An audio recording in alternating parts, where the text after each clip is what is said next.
again in one of our meetings to discuss scientific research. Today, after finishing talking about descriptive research, quantitative research, we'll start talking about a different kind of research, which is qualitative research. Just ahead of start, all kinds of research are interchangeable. They work together in order to enable researchers to add to the fields of the study, as I mentioned in the beginning of the series of talking about scientific research. So while I was talking about descriptive research, I mentioned that we have kind of mixed studies when we integrate formative studies, rich study which is very informative to all fields of study, or I mean to the readers of our studies. Again, today we are going to talk about qualitative research. It will be just an introduction about the kinds of this approach, because it has many types. We said that with descriptive studies, we have two basic kinds of studies, which are mainly descriptive or inferential. And I said that personally, I prefer descriptive studies because I'm not a kind of a number person, but still maybe some studies will require doing inferential statistics. Personally, I prefer descriptive studies because they are, maybe closer to the reader. If the reader is not a kind of a number person, he will understand what we are up to. And the main purpose of doing research is that we understand the world around us in order to develop the fields of studies that we are specialized in. With the qualitative studies, the situation is different, and we'll know why. Because qualitative research locates the researcher in the world itself, which means that the researcher will be a part of the surroundings, part of the world, which is the main difference between quantitative and qualitative research. Again, with quantitative research, numbers, it means that we are dealing with numbers. It means that the whole process of doing research is objective, which is why, in both kinds of studies, the researcher is required to give us his voice. We'd like to know his contribution to the field of study, unlike the misunderstanding of Iraqi researchers or maybe our supervisors, including myself. They keep telling us, we don't need to hear what you are saying. We need to hear what the books are saying. No, this is not right. This is not right, because the purpose of doing research is that we would like to place ourselves as researchers in the world, as researchers in the academic environment. That's why the I pronoun is very necessary. We need to hear this part. It's fine that we talk about other researchers. How did they do the studies in the past? We base our studies on them. But still, what is our role then? We have a voice, so we have to state our point of view. But the difference is that our voice is not that clear with the quantitative studies, just like in qualitative studies. Qualitative studies, they are mainly subjective. So the researcher himself is part of the research study, which is kind of fun for me. I see it's fun. With the quantitative studies, it's kind of objective. We give our points of view from every now and then, but the main purpose is that we are investigating the perspectives of the participants. We are not that, kind of part of the process of research. In qualitative studies, no, it's different. We are part of that process because we are taking part in it. So the qualitative studies, they locate the researcher in the world itself. Then what is this process? The process of qualitative research, it turns the world around us into a series of representations, which means that we have several ways of collecting data. All these resources are just in front of us. For example, we have field notes. You just go to the environment. Where do you want to find the, where do you want to do the research? And then take notes by observation. This is one of the ways to collect data. Interviews. You are interacting face to face with participants. So we have interviews. Conversations. We are just talking to people. And then we have photographs. We can also use photographs in our research. Records, archives, or memos, even diaries. We can investigate all of these things. Saying that, it means that we have several approaches to qualitative research. And I'll explore with you, I'll walk you through all these kinds of approaches, the characteristics of these approaches, and then we'll talk about how to collect data in detail. Because each one of these approaches, they may be similar in one way or another. They may interact with each other, but still, each one of them has its own characteristics. The first approach is called the narrative approach. And just a reminder, people who were with me in the previous lectures, we said that sometimes Iraqi researchers, they have a misunderstanding that what they are doing in a qualitative research is that they say that we are doing qualitative part of the study. Where is the qualitative part of the study? They think that when they interpret numbers, when they interpret the statistical part of the study, they are doing qualitative research. Well, no. Interpreting the results is still part of the process of doing a quantitative study. Qualitative studies, they are totally different. And here's why. We have different approaches, and each one has its own methodology. It's different. So a narrative approach, it's basically interviews with participants regarding a specific issue, and the researcher will reflects upon them. That's why the researcher is part of that process. Let me give you an example in order to facilitate understanding this type of research. For example, so here we have a vast range of participants. The sample, you can have a very large sample from different parts. Let's take Iraq, for example. I'll say, for example, I'd like to investigate what mothers think about motherhood. So this is a wide project, and then my sample will be wide. I have flexibility. I can go to Mosul, I can go to Basra, I can go to Babylon, I can go to any province in Iraq, and then investigate, start the process by interviewing mothers, talking to them, and then they will all share their experiences about this issue, motherhood, or difficulties faced by mothers with teenagers, let's say. So my sample is large, and the issue is shared between participants.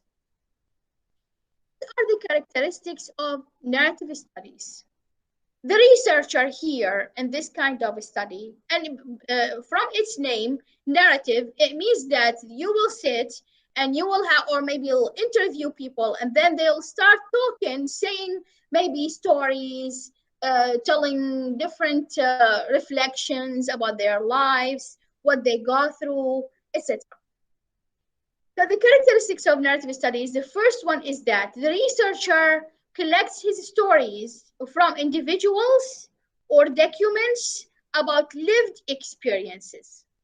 So again, back to our example about mothers, we can interview mothers, even in our neighborhood. Let's say that I'd like to do this research, and instead of going to different provinces, I have Baghdad. It's a very large city, and I have several neighborhoods. I can say that I'd like to interview mothers in Baghdad.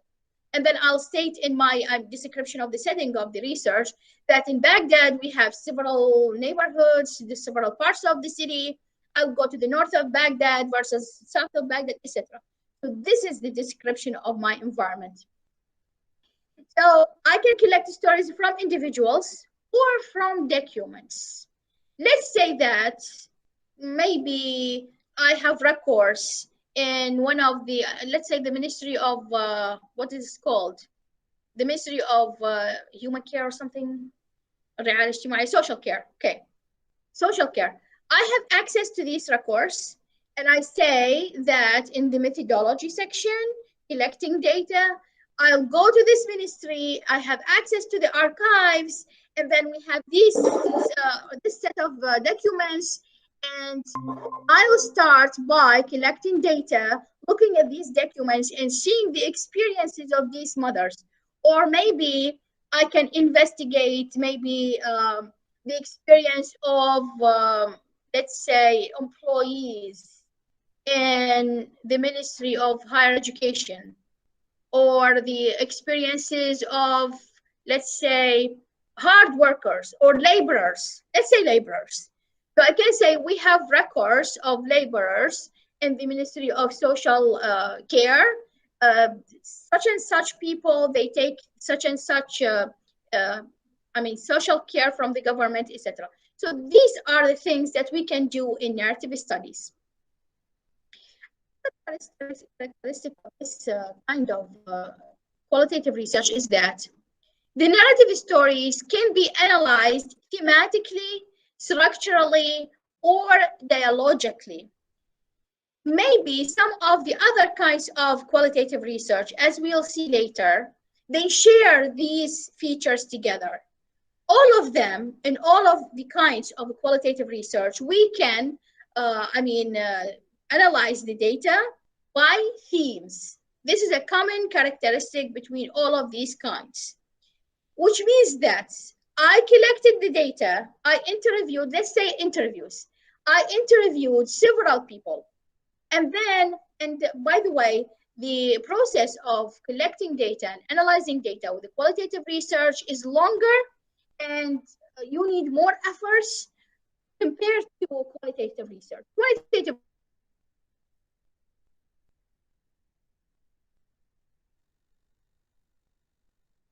Where did I stop? And what is this? Okay. We said when we collect data, the shared thing is that we can, we can use all these ways of collecting data with other types of qualitative research. The thing is that we use themes. We said with the qualitative research, we just give the surveys to participants, take them back, and then start by entering data into the Excel sheet. We create our code book, and then we start analyzing using SPSS. So SPSS basically will do all the job for us. Whereas in qualitative research, the thing is different. The efforts needed from the researcher is bigger. So we need to sit down, take all these data, and then start by looking. So this participant, let's go to our example back about motherhood. This participant said that teenagers ages 10 to 14 are difficult to deal with. So we'll see, for example, we have 40 participants, 35 out of 40, they said the same thing. So we'll collect that, we'll say that 34 or 35 of these participants said that teenagers from this age to this age are difficult to deal with. This is one of the themes that we've got. And then we have answers from these participants. We can take them, copy paste, and then select them aside.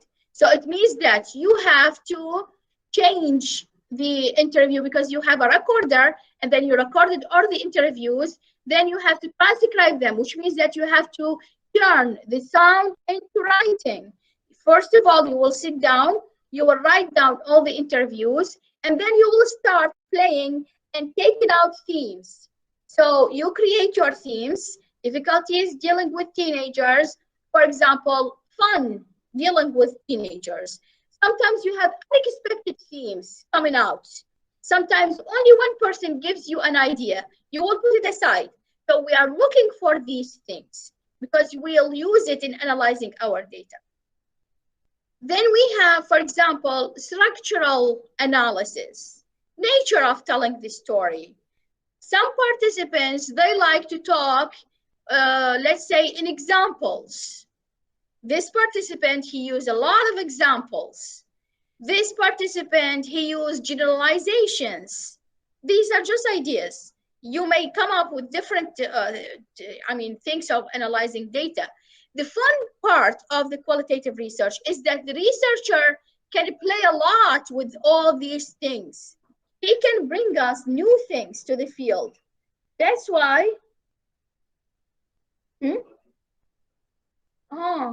والله أنا حسب المحاضرة. The other thing is that dialogic, who this story is directed to. This is only another example of how to analyze the data.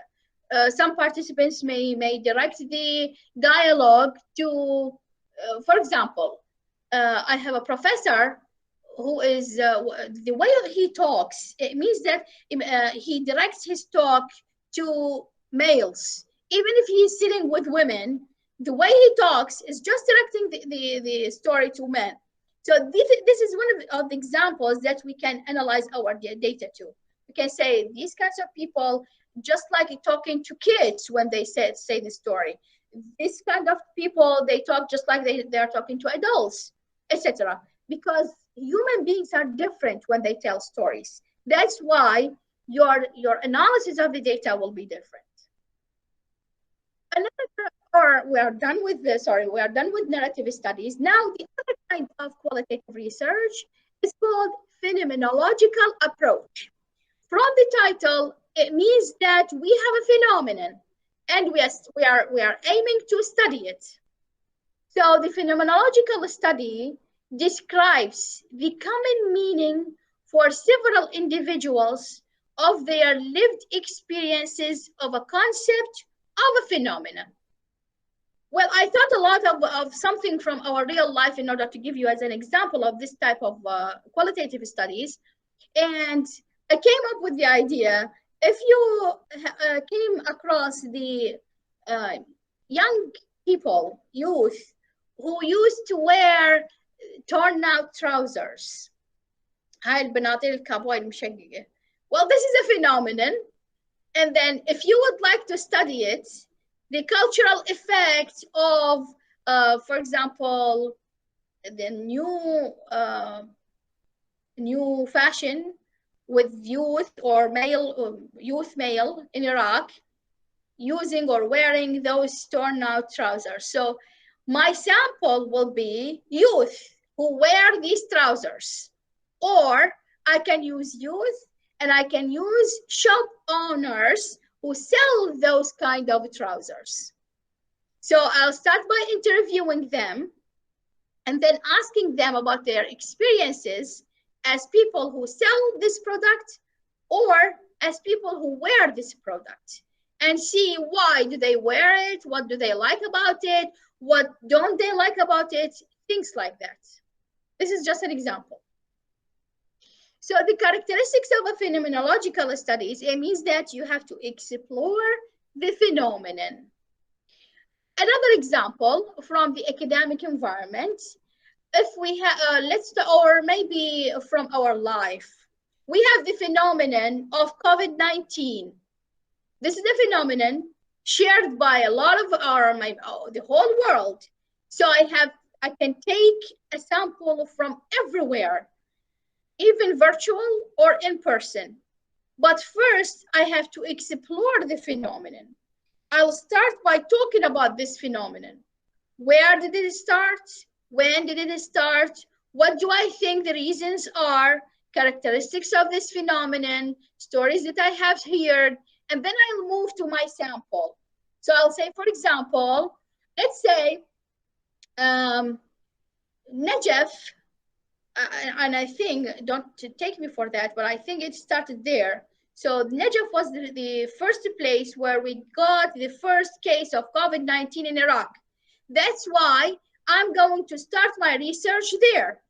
So my sample will be a group of, let's say, students from the University of Najaf, and I'll ask them about their experience with COVID-19. So this is a phenomenon, and then I'm asking them about this phenomenon. This is the difference between a narrative study and a phenomenological study. Narrative study, the experience is wider. So COVID-19 is restricted, but motherhood is not a phenomenon. A phenomenon, it means that it's something that happens in a certain time and it may disappear or it may not be valid in the future. But for narrative studies, it's different since it's, the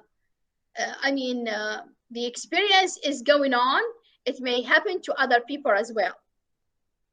Another characteristic of phenomenological studies, the sample is a group of individuals, which is true for the COVID-19. Let's go back to the example of pants or trousers. My sample should be people who are wearing these pants or people who are selling this product. I cannot bring, for example, let's say old women or old men and ask them what do they think about these pants, unless I change the perspective and start asking them about what do they think about people who are wearing this product. This is different. Again, it's also a phenomenon. So this is the flexibility of the researcher with this kind. Sometimes we said,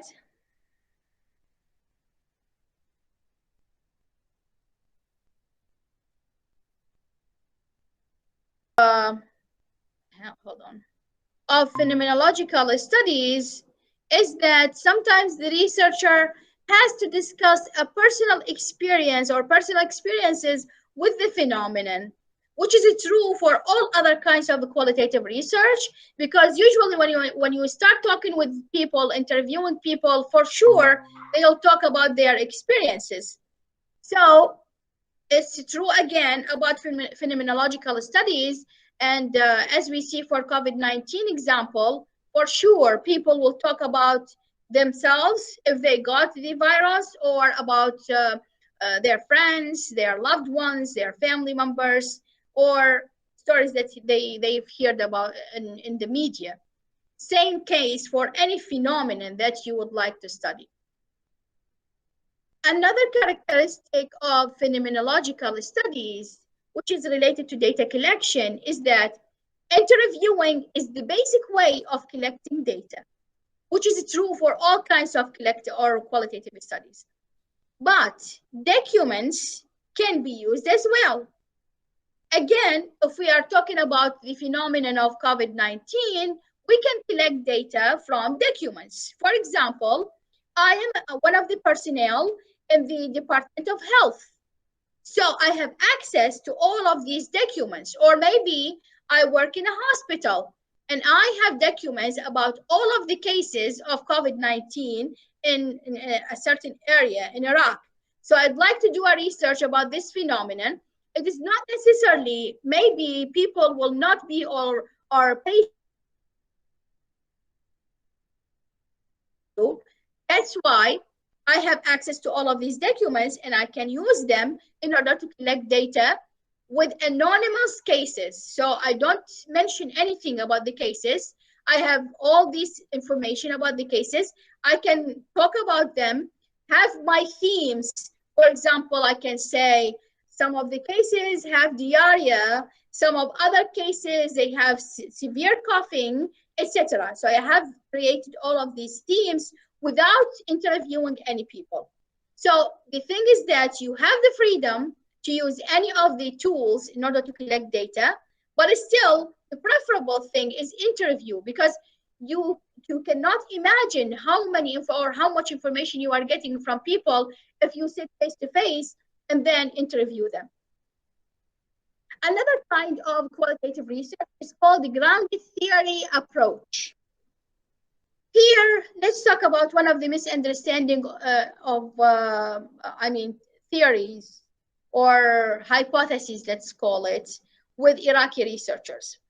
If you go through several studies of Iraqi researchers, they'll state at the beginning the problem of the specifically in dissertations and theses.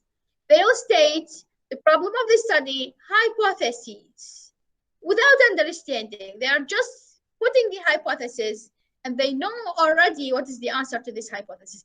This is not the case with the kinds of studies that I talked about. Here, the thing is different. With all these, the other cases that I've put, specifically with the qualitative research, we don't know what's coming up. So we are interviewing all of these people. Maybe we have an idea about some of the aspects of the topic, but several people will give us different angles of the topic, unexpected sides. The grounded theory is that I have an idea about a general topic, and then I start by narrowing everything until I get to the end, and I have this hypothesis. For example, let's say we would like to investigate the experiences of e-learning in Iraqi universities. So we are not sure, or maybe let's talk about courses. This is more convenience. You remember that a couple of years ago, the minister tried to apply a unique experience in higher education by following not a yearly system of school years, but semesters. We don't know if this is, successful or unsuccessful in Iraqi universities. We have no idea. So we say that we'll do a grounded theory study because we would like to reach out to a high this case. So what I'm going to do, either memoing, which means, memoing, it will be a part of this process because I'll be taking notes whenever I go and wherever I go. So note taking will be part of the process of research. And then the other thing is that I'm going to interview heads of departments, theory approach.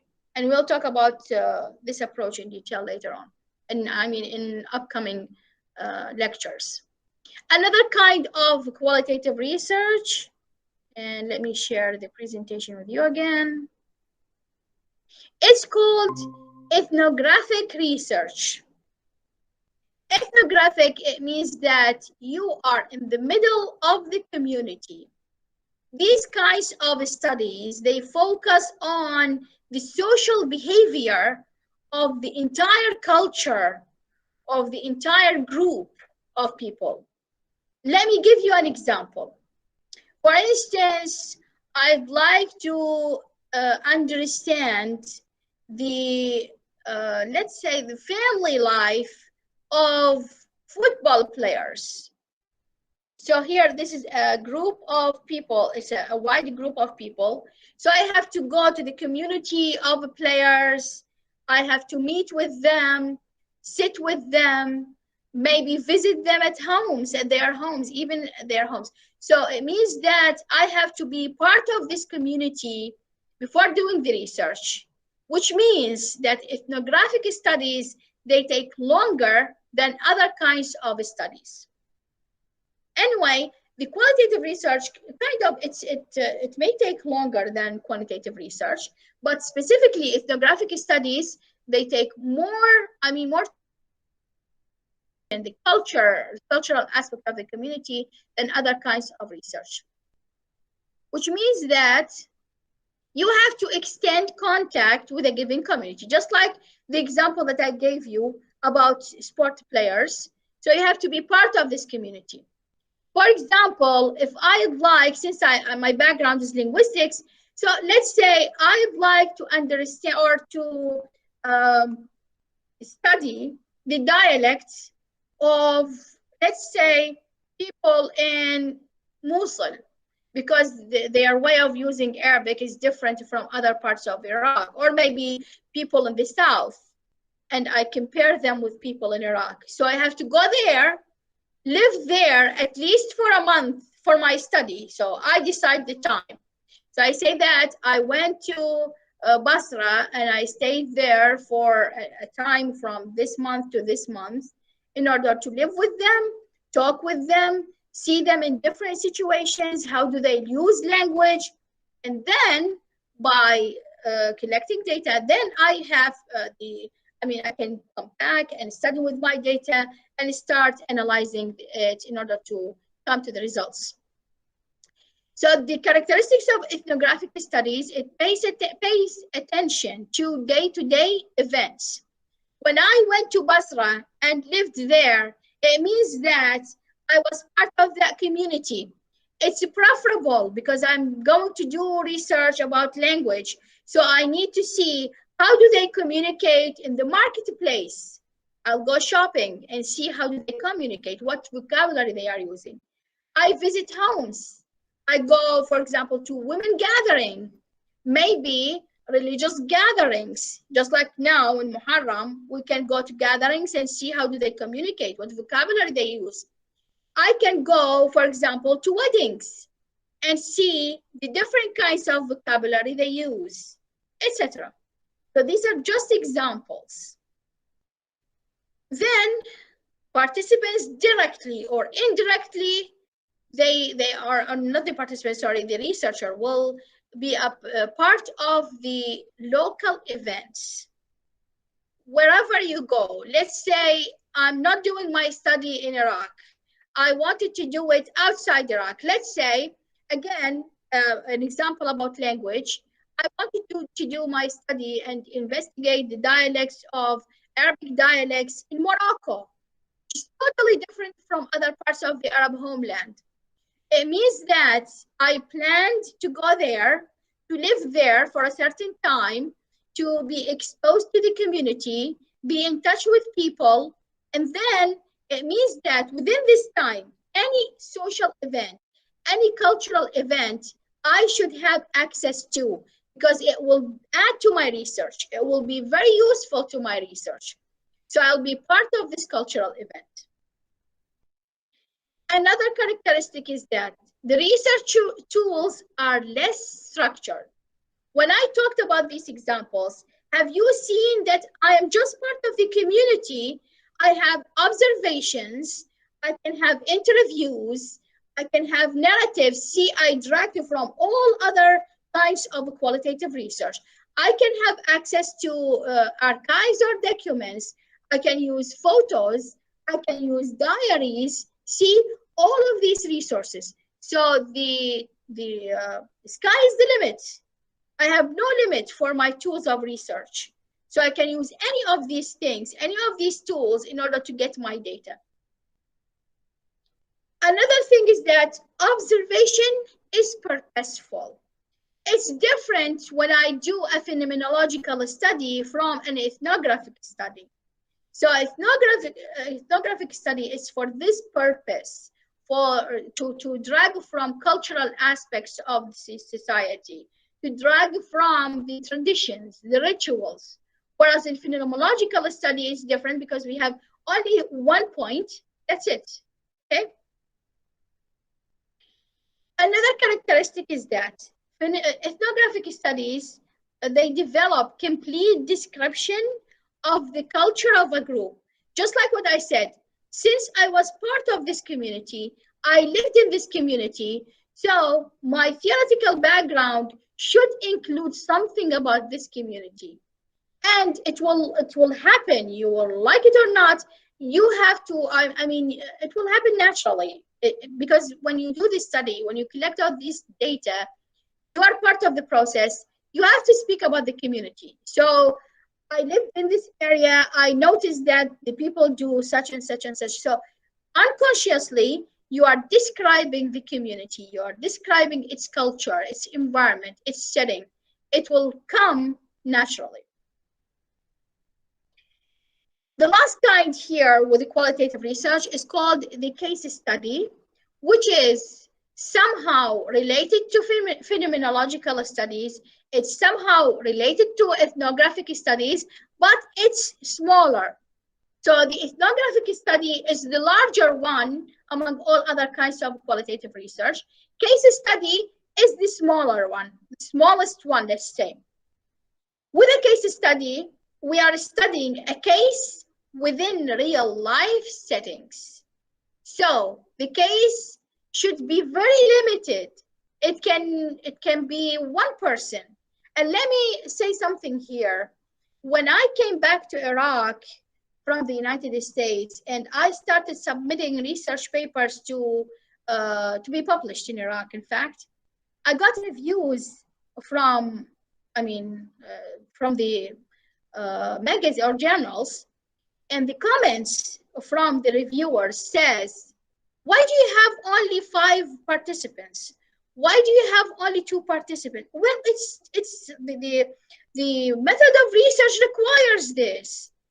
I understand that qualitative research, and preferably in Iraq, they prefer it to be, the sample larger than 50 participants. Well, this is not applicable in qualitative research because we need to do longer, longer investigation of the data. We have interviews, a lot of data. We have transcriptions of these interviews. So I cannot have more than, the limits. I cannot have more than, let's say, 10 participants. And 10 is a lot. So it's natural for qualitative studies to have only 1 participant because we have long narratives. And remember that we are doing short studies. For researchers who are doing so short studies, it's natural to have 1 participant, 2, sometimes 5, it's fine. If you have larger samples, it means that you are doing a very large study which is applicable to dissertations and theses. It's fine. You can have more than, 5 participants for dissertations and theses. It doesn't make sense to have 1 participant. But for a study which is short, 20 or 25 pages, you don't need a lot of participants. Because of the limitations of the and limitation of the papers itself. The requirements of journals, they do not accept more than 30 pages, let's say. So hopefully this misunderstanding will be removed in the future, hopefully. Anyways, the characteristics of case studies. The case to be studies may be an individual, just like I said, you can have 1 participant. A small group, let's say I can have 1 class in the University of Baghdad English department. This is a case. I can interview them, and my interview will be shorter. And it could be an organization also.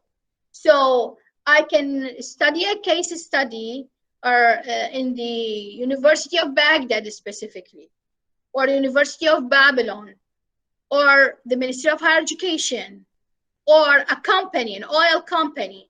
So this is a case study or a project. It's also applicable if you would like to do a case study about a specific project. For example, an excavation of a historical area in the historical site of Babylon. So I'd like to do a case study. See, it's very specific. Another characteristic of case studies is that data can be collected in various ways. Here also, the sky is the limit. You have archives, you have documents, maybe a case study about the successful experience of e-learning in the University of Baghdad, the Department of English, but I focus on the part of exams only. So I don't need to interview students or interview teachers. I need only the documents. Let's say I'm a teacher and I have access to all the exam papers of my students. So by the end of the year, I have all this pile of papers, so I can go over them and see what is successful, what is unsuccessful about, e-learning and e-exams. The characteristic is that case studies involve interactions, communications, relationships, and practices between the case and the wider world and vice versa, which is applicable to all other kinds of qualitative studies in my point of view, because all of them, almost all of them, they involve interviews, which means in-person, person-to-person communication. The last thing is that data may be collected over an extended period of time or an intense period of time. Just like what I said, the flexibility the researcher has differs from his role in doing qualitative research. And in qualitative research, I mean, you can do it just like this, fast. But with qualitative study, you get to choose. If maybe sometimes I got bored from one of the studies and I decided to stop. But sometimes in an ethnographic study, I have fun and I'd like to discover more about the culture, about the society. And I think that this will add more to my study, which is why I decided to extend the period of time. I'm not in a rush, so I can end this process of collecting data in 6 months, or I can extend it to a year. Let's say I'm studying this community and I wanted to know how do they treat their kids after graduation from college. So I have to wait 4 other months until the graduation and another month to see what is different in dealing with those kids after graduation. See, so I got to decide. I have the flexibility. I'm free to do all of this because I am part of the research process. So these are the main kinds of qualitative research. Next time, we got to talk about how to collect data again and how to analyze these data. And I'll give you examples about all of these things. So now I'd like to ask if you have any question or comment or suggestion. And don't forget to register using the following link. I'll post it again.